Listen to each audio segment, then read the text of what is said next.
If I get too loud and obnoxious, please just let me know. Hopefully you're here for the Comics for Mature Women panel. Well, not really panel because it's just me, but discussion maybe is a better term for it. Since this is a comic convention, it's always nice to have an opportunity to actually talk about kind of one of the major things that brought us all here, and especially ones for a certain demographic. Let's face it, the things that are there for like teenagers and tweenagers and no offense, gentlemen, but gentlemen, it's not always, what always hits more mature women the way that maybe we would enjoy more. So that's really where this panel came from, is trying to find some stuff that's really more interesting to women kind of in that late 20s and onwards kind of age group. So if you would. This is kind of what inspired this panel to happen. I don't know if you're a big Captain Marvel fan or not, but she had a comic out not too long ago that was done by, not Margaret, the one that was before that. And then when they did the relaunch, this was their solicit for Captain Marvel, for their new relaunch that happened. I think issue 2 comes out this month. But this was the solicit for the first issue of their relaunch. And Captain Marvel's supposed to be, we never really get an age range for her, but she's supposed to be kind of in her early 30s or so.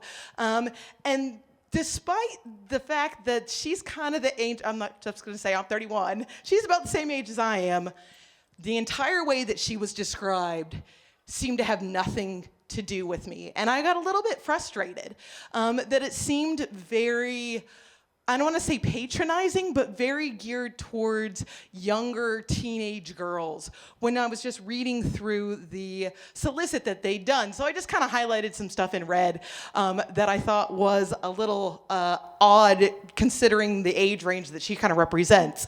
I'm not going to lie, in the second paragraph, I didn't even know the meme that apparently exists with the yes queen business.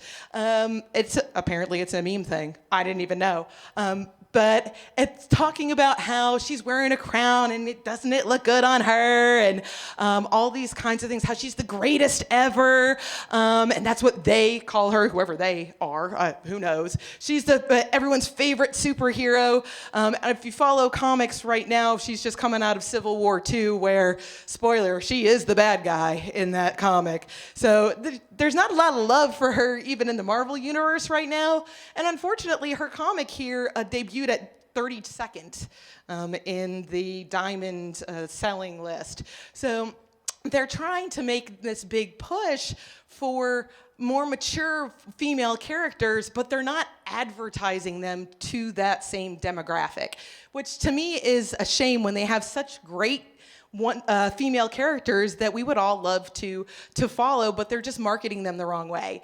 So my kind of desire was to find some comics that can be identified with whatever kind of part of life that you're in if you're not kind of a teenager and you want to follow some books that are more geared towards ladies in their late 20s and onwards. So for the kind of qualifications, if you would, that I did, just anything that has some sort of like powerful female character that's not in their teenage years, even though there are a couple of books that do have teenage characters in them, or it's just a comic that addresses some sort of concern that would be relevant to an older, more mature woman. And these are some of the ones that I'm going to talk about here in a second. So we can go on to the first one. I put these two together because they do have kind of similar themes to them. They're both about very professional, strong, independent women. They're very well established in their professional lives. If you don't know She-Hulk, she is the cousin of the, like R.I.P. right now, Bruce Banner. Sorry, spoiler there. She is a lawyer by trade, and this book in particular, she has a new one right now that is completely different thematically from the one by Mark Waid and drawn by Chris Samani, but it's all about her as both a hero but more of as a lawyer.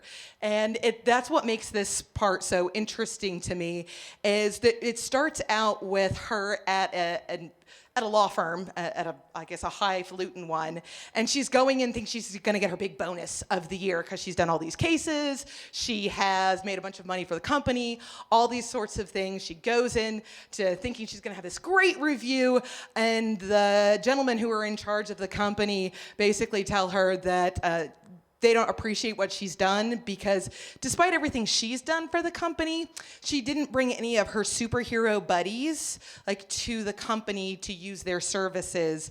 And they were really expecting that out of her. So she just walks out the door and basically says, if you won't appreciate me for the professional that I am, I'm moving on. And that's how the whole book starts. And it really does a great job of just setting that tone for the entire rest of the book. There's at one point in time, there's a whole story arc with her and Captain America where he's on trial for something. And he asks Matt Murdock, Daredevil, to be the opposing counsel.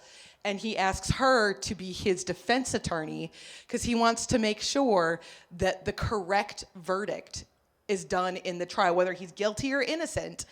He just wants to make sure it's the best fought case and that justice is actually done. So he specifically picks her to be his attorney for that case and doesn't try and pick someone that that's the opposing attorney that's just gonna kind of roll over. So he respects her as the professional that she is.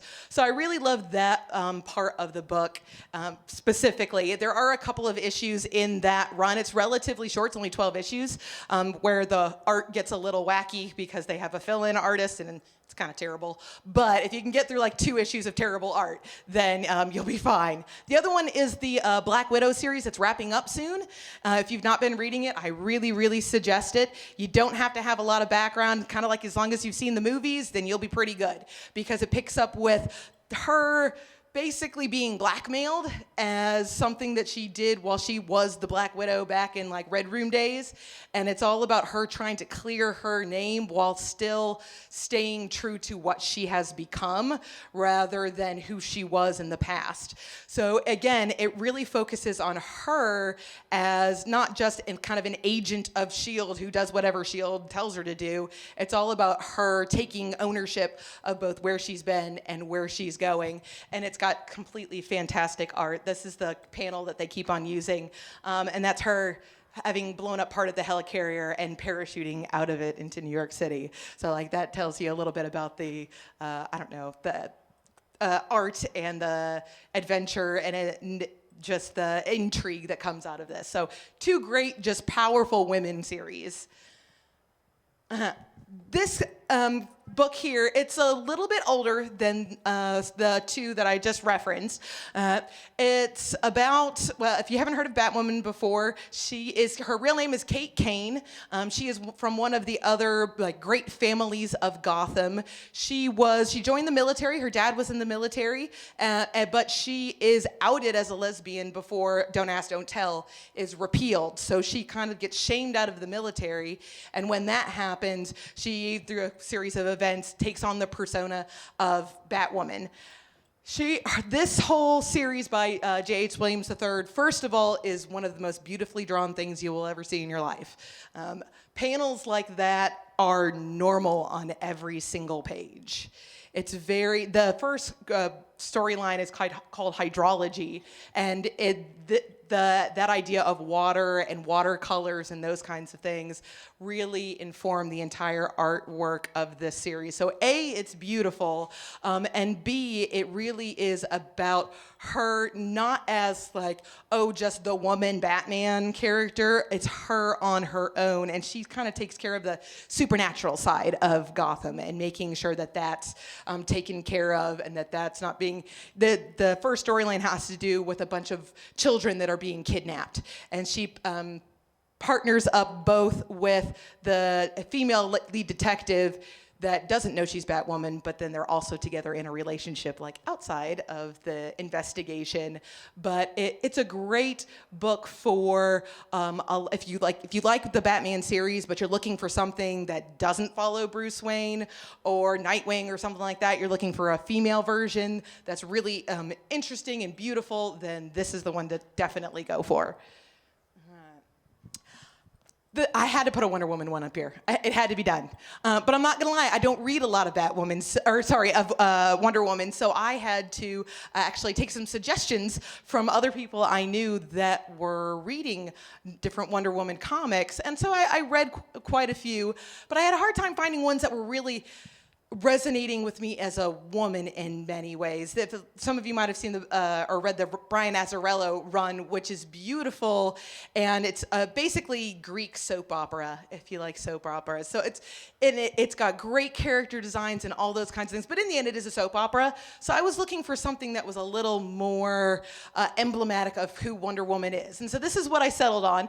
It's from actually Justice League of America. It's just 3 issues long, but it's about how Wonder Woman is the protector of truth, and what truth is, and what happens when she has to make a decision where she goes back on what she knows is right. And her lasso of truth actually breaks. And what happens to the world when the lasso of truth breaks and the concept of truth begins to break down on a universal scale. And they start saying that now, once there is no actual truth, if all truth is relative, then things just start to completely run amok. It starts with the Earth, them finding out that the Earth is now the center of the universe, because that was one of those truths that was held for thousands and thousands of years until, of course, we learned that we go around the sun and whatnot. But it changes because there is no truth. And then there are things like medicine stops working because it was believed that it was the 4 humors and leeching and all that sort of stuff. And so that stops working. And it really goes into why is she important, not just as a woman, but that she represents something larger than herself. And it really goes down to her having to make a choice about a mother and their child, and whether or not they belong together, or if there is a greater good that could come from separating the 2 of them. So it works on both a very personal level and on a very grand scale in terms of what she represents as more than just like the female icon of the comic book world, more than anything else. All right, next. This is a more modern book. If you like kind of historical fiction or realistic fiction, Tom King is the writer. He actually, in a previous life, before he was a comic book writer, was part of the CIA. And he went to Iraq as part of the CIA when everything went down there in terms of overthrowing Saddam Hussein and all those sorts of things. And so he came back and he wrote a book, it's only 12 issues long, about a kind of a fictionalized version of what's happening as we try and rebuild Iraq. And one of the great characters in this is the woman, both women that you see in the 2 covers here. The one on the left, her name is Sophia.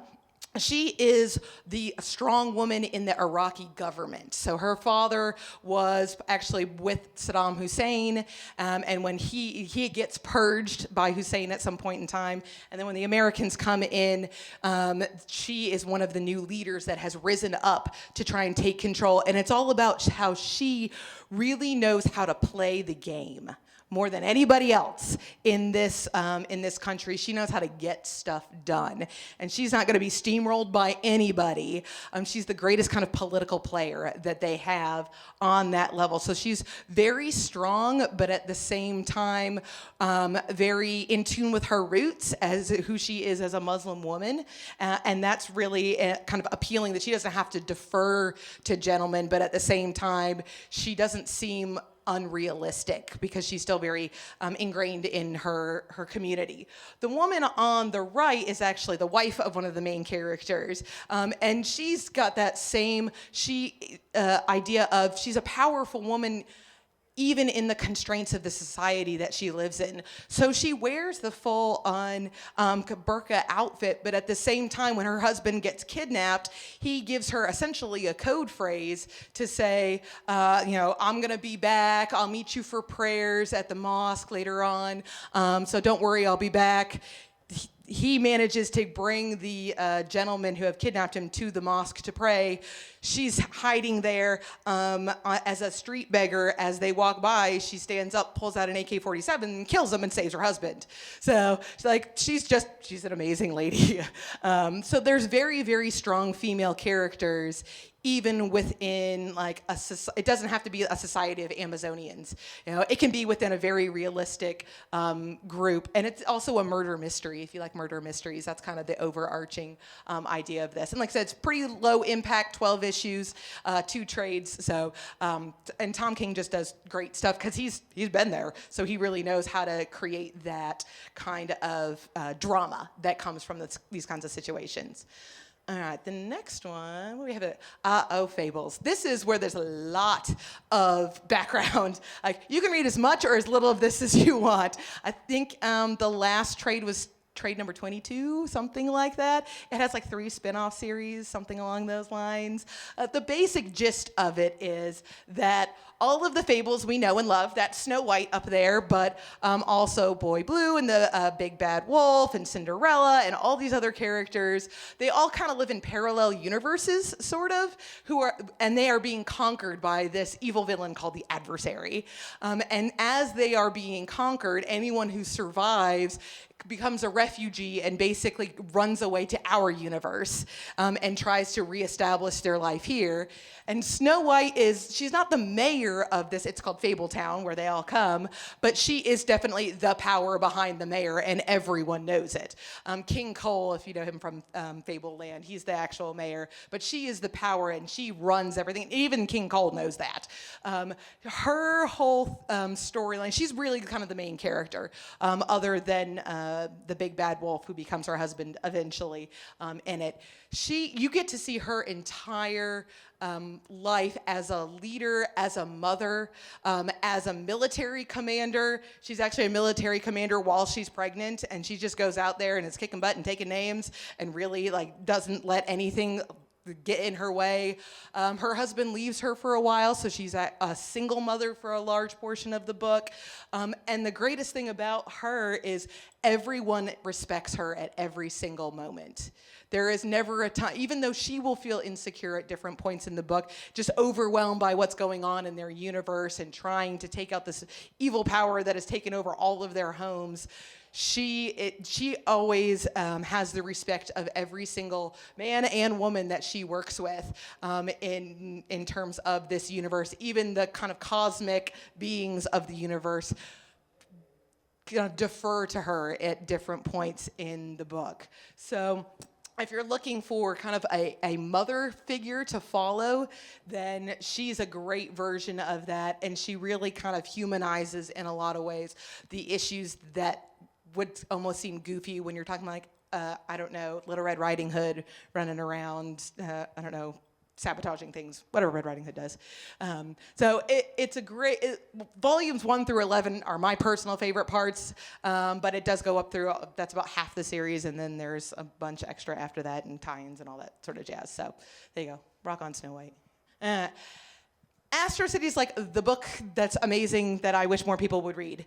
It's a series of books, and they're all allegories for characters that you know. So there's a Superman character, there's a Batman character, there's a Wonder Woman character. Her name is Winged Victory. She has a whole book, a trade that is dedicated to her. And her character, just like Wonder Woman, she's kind of a paragon of women. She actually gets her power from kind of this collective consciousness of powerful women.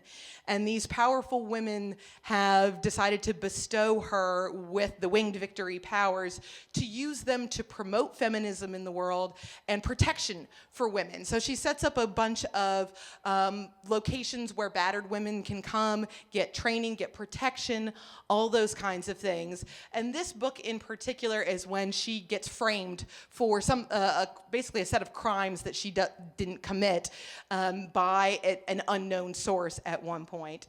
But rather than going the whole like I don't need no man, there's nothing, like I can do this completely on my own sort of deal. It actually takes that and instead she's in a relationship with the Superman character, a guy named Samaritan, and they have a lot of great conversations about, do you ask for help?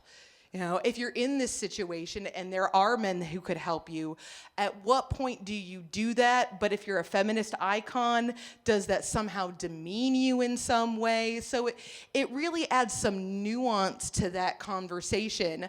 Same thing with her battered women's shelter. There's a young boy that comes to her looking for help. And so the question is, does she let him in and take care of him and teach him?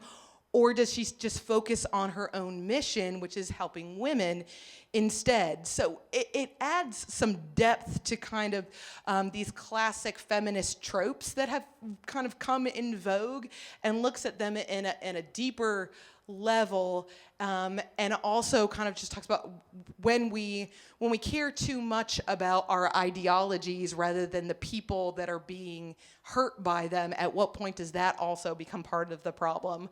So it's probably one of the best versions of a feminist book that doesn't treat it on a surface level that I've ever read. And it's able to do that in part because they use a lot of characters that we know. They just change their names, and that way they don't have to do a lot of extra explaining of things. So they kind of use tropes, but then are able to delve deeper into them. So I really definitely suggest Astro City as a great book to just pick up. You don't have to have a lot of backstory to it, and it has a lot of stories on caliber with this. There's an entire issue that's about like transgender individuals and the struggles that they go through. There are issues about retirement and when do you have to learn to step back and let someone else, like when do you have to admit that it's your time to go? There's all sorts of great ones. So it's a great series, but this is in particular one of my favorites storylines that came out of it, just because of the justice it really did to kind of the feminist movement. All right, but the next one, this one is if you want to cry. That's what this book is for. This whole book, it's written by Tom Hart, but it was also in collaboration with his wife. It's a single graphic novel. And Rosalie Lightning is their daughter who died mysteriously. They don't know why, but she just woke up. They woke up one day and she wouldn't wake up when she was about 3 years old. And it's their story of trying to cope with that event because they don't know why. They are always wondering what they could have done, if there were signs that they missed. How do they try and move on with their life? How they go to grief counseling, all these sorts of things. Do they want to have another child? All those sorts of just, if you were ever were a parent and feared that moment, it's a very raw look at what that does to two parents who love each other and who loved their daughter very, very much, and how everything just reminds them of her, and just how you could possibly move on from that situation. So it's very raw. The art is not everybody's style. I mean, that it's almost comic strip like in many ways, but that style works for it, because they are able to do a lot of things with the childish nature of their daughter and how endearing that was. And then when they are emotionally falling apart, they can use the visuals to really portray that in a graphic way as well. So I'm not gonna say to read this if you wanna feel good about yourself, because you're not afterwards. But at the same time, it's very raw and it's very, emotional and honest. It doesn't try and sugarcoat anything. It's actually based off of all of his personal journals that he was writing at the time. So a lot of it is just straight lifted out of his own personal ramblings, for lack of a better way of putting it, as he was trying to personally cope with the situation. So Rosalie Lightning is, it's short, but it'll take you a long time to read. if that makes sense, because every so often and you kind of have to stop and process a little bit. So good, but like in a Schindler's List kind of way, if that makes sense. On another note, in terms of something sometimes you have to put it down because you really want to think about it. This came out fairly recent. Wow, I really have a thing for Tom King, apparently. So if you watched the second Avengers movie, right? Vision finally popped up in the Marvel, cinematic universe. This came out after that, if I remember correctly. And it's a take on, so Vision decides he wants a family. And so he creates a family for himself. And so he has a wife, her name is Virginia, and he has 2 kids, Vin and Viv. And it's basically about them trying to be normal. And as they are trying to be normal humans, it's all about what does it mean to be a human then? If that's what their goal is to be human beings, what does that entail in whatever way? The main female character is Virginia, the mother. She has a lot of very tough decisions to make. I don't remember if it's the first or the second issue, but there's an attack on their home by a villain called the Grim Reaper who attempts to murder their family. So she murders him instead. But of course, her husband is the Vision, so her being a murderer kind of causes some problems there. So kind of what puts this book and gives it its momentum is she's doing everything to protect her family in some way, and to protect her husband and what he stands for as well, and the life that he's built for himself. There are so many great character moments with all of the family members in the Vision family. A lot of it does revolve around what does it mean to be a mother, and what lengths are you willing to go to protect your children, and make sure that you're providing kind of the best life possible for them, even at detriment to yourself. And it deals with a lot of other philosophical kind of issues as well. There's an entire scene where Viv, the daughter, is something traumatic happens, and she is trying to pray. And so she's trying to find some way, does she believe in God or not? So she and Vision kneel down, and there's this logical progression. She says, I pray that God exists. And then I pray that this person or something terrible happened to them. I pray they had a soul. And then I pray that God takes pity on that soul. And to watch it's done in such a mechanical and yet human way at the same time. It's one of those books that, again, it's not going to necessarily make you burst into tears, but you will think when you read this book, and you will think about families and how they work, and how they all try and kind of protect each other in different ways. So there's just the more you read this book, the more you get out of it. It's one of those kind of series. And it's relatively short as well, so it's 12, 14 issues, something like that. So it's very, very accessible as well.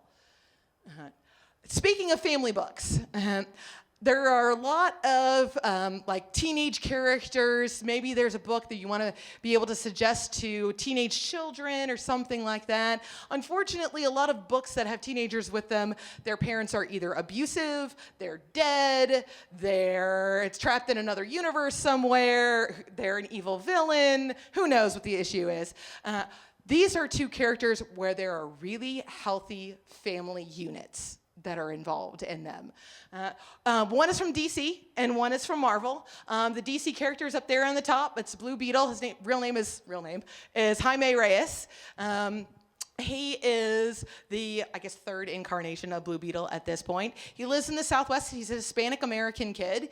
And it's really about him trying to live his life as a teenager, but also they don't shy away from a lot of the struggles that a lot of Hispanic young people deal with in terms of gangs and poverty and trying to get an education.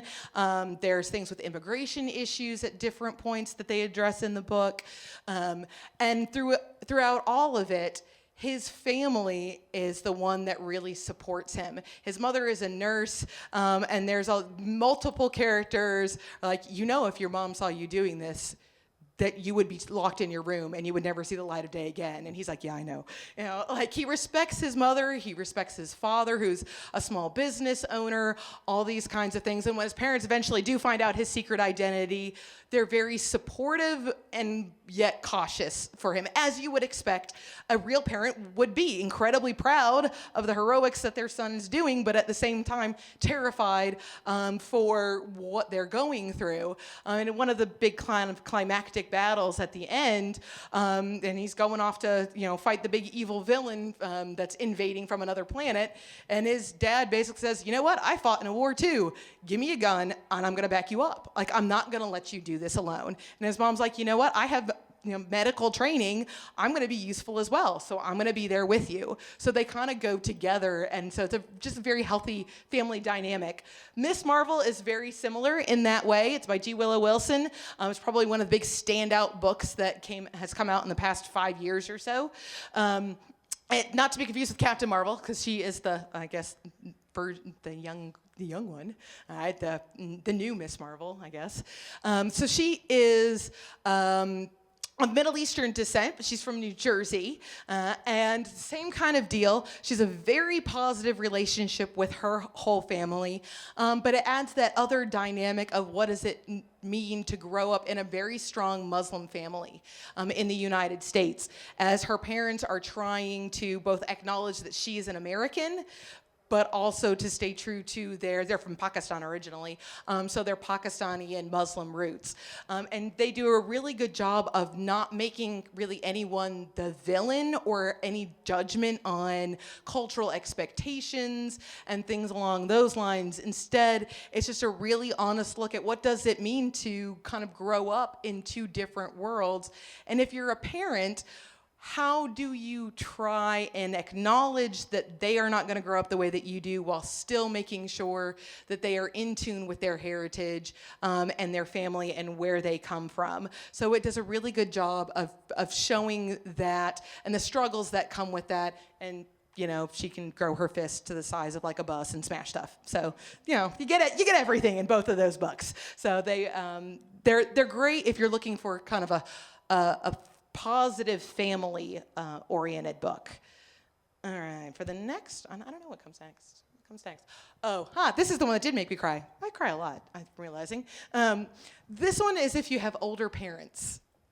That's this book is all about Alzheimer's and what happens when someone is facing kind of an inevitable fall into dementia, and what does it mean for both that individual going through it and the family members that are struggling with having a family member go through that. So the main character, it's kind of like the skinny guy on the right there, and he has been essentially abandoned by his family into an assisted living community because they feel like they cannot handle his descent into dementia. And if anyone has family members that have gone through that, it's a difficult situation to deal with, in large part because there is very little that one can do about it in many ways. So what do you do to try and give both them an acceptable standard of living, you an acceptable standard of living, and the fear that the main character goes through when he's cognizant enough to know that it's starting and fears where the end result is going to be. And it's just a very kind of almost brutal look at the panel there on the left is another woman that's a little further into into her dementia. So her actual character is there on the right, but she is constantly stuck in this loop where she thinks that she's on vacation on a train. And so every conversation that each character has with her, it is kind of framed by the world that she lives in rather than the world that actually exists. And they do a lot with, how do these people try and hide that they are losing some of their faculties and things along those lines, because it's just as frightening for them as it is for their family members and everyone else. So it's both hopeful. In the end, it is a hopeful book, but at the same time, it doesn't give false hope, and it really will make you think about your older family members and the obligations that you have to them, and some of the fears that they hold, and how we can have conversations more about them. So that's kind of why that one struck me, because it was almost a kind of a call to action in many ways, of if you have family members that it runs in your family or something like that. This puts a very honest face on dealing with that issue. And so, again, it's fairly short, but it's one that every so often you might have to take a little mental pause time to kind of make peace with some of the revelations that come out of it. All right. Is that the last one? All right. I don't know what time we've got going on here. Oh, only 35 minutes. So I don't know if you all have any other suggestions of books that you all have really liked that have kind of impacted you, other like lady figures that are, yeah, what do you got? Have you tried reading Cat Queens?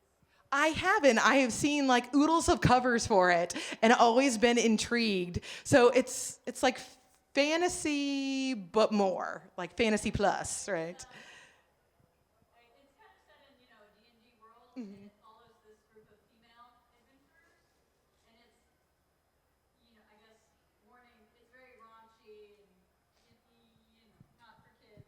Yeah, a little over PG-13. But it's a lot of fun, and it follows, a group of, um, very tight-knit, like, female adventure group who are really close friends and working through some of their issues in their past that they have. And it's a lot of fun if you're in the mood for kind of a raunchy adventure. Yeah, where you're just like following ladies that are being, let's face it, what women really are when they're like together, but they're not. It's always nice to have those books where the women aren't coming at each other, that they're actually working collaboratively rather than in opposition to one another. And to have that done in a, I don't like realistic, even though it's a fantasy world kind of way, is always, I don't know, it's nice to know that that writers acknowledge that we can actually all work together. Like we actually will support each other. So that kind of thing. Anybody else have suggestions? Yeah. Have you read any of Fish Planet? Is that the one that has all of the like the tricolor art, like almost pointillism kind of? Yeah, it's kind of a take on like the black exploitation Oh, kind of genre. okay. It's set in like a slight futuristic like dystopia where like women can be regulated for different things for being like non-compliant in their appearance and things. And there's actually like an off-world prison that a lot of them get sent to, and it's not actually called Fish Planet, but that's what people call it. And it's about like a society that grows out of a system like that. And it's some of the women who have been sent there, and of course, just like with any like kind of criminal justice system, people get sent there for wrong reasons. People get sent there that are innocent, and kind of them realizing all the differences in each other and all the issues, and they touch on things like the trans issues. A lot of it's very inclusive, and there's usually like at the end they kind of have not like a dissertation, kind of there's usually like feminist articles and things like that actually in the back of each of the comics, talking about this was specifically brought up by this issues in the writer's life or things like that. But So kind of like the inspirations behind the. it's really cool. I mean, it's kind of deep, but it's a really cool way of bringing up some of that stuff. It is definitely for mature audiences. Yeah. Let things happen and like some of the themes, this whatever, and some of the art in it. But it's really, really well written, really, really well drawn, and it's just really cool art. Yeah. And that's the thing. Sometimes it's like you just want something where there's a little more meat on the bones in terms of reading something. Like, I mean, there's a place in the world for Gwenpool. I'm sure there really is.